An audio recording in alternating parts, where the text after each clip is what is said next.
Close your eyes and watch your breath. All the way in, all the way out. Try to maintain your awareness of the breath. If you have thoughts that go someplace else, you don't have to ride the thoughts, you stay right here. If you find that you have wandered off, just drop the thought and you'll be right back. It's important that you try to maintain some continuity here. Otherwise the meditation doesn't develop much. The word meditation in Pali, bhavana, means just that, to develop. And if you look at the breath for a little bit, look at something else for a little bit, and keep wandering around, nothing much gets developed. But if you try to develop this one place, you find that you can discover lots of things in here that you wouldn't have seen otherwise. John Lee compares it to digging a hole. If you dig it here a few inches and over there a few inches, someplace else a few inches, you don't see what's really underground. There's gold underground.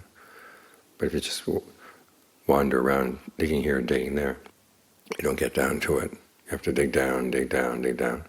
Now sometimes you're going to hit a rock before. Some people give up at that point.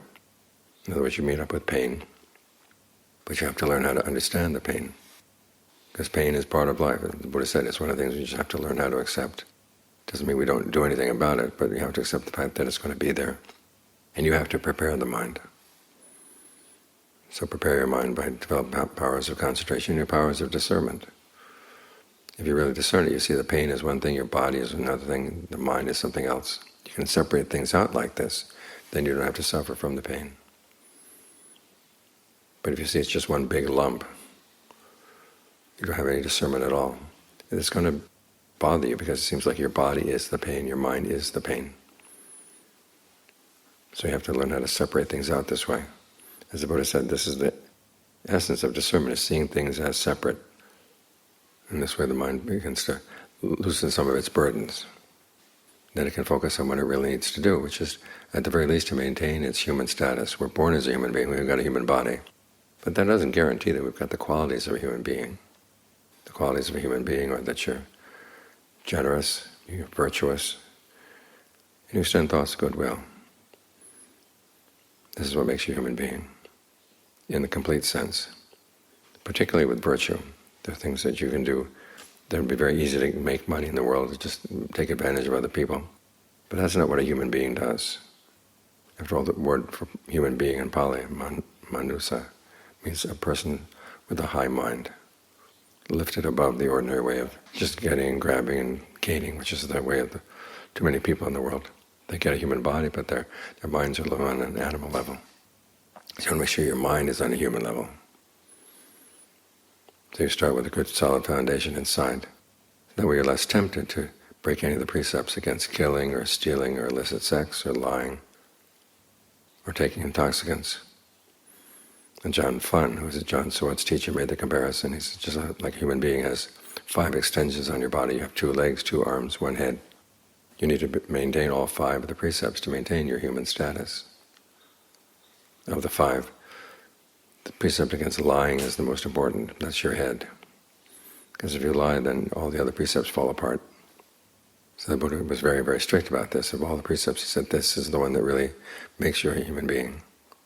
Because you've got a mouth that can say things, and we use it well. Don't use it to lie, don't use it to engage in divisive speech, harsh speech, idle chatter. You went to all the trouble of gaining this human mouth, so use it well. Or in John Lee's phrase, bow down to your mouth every day.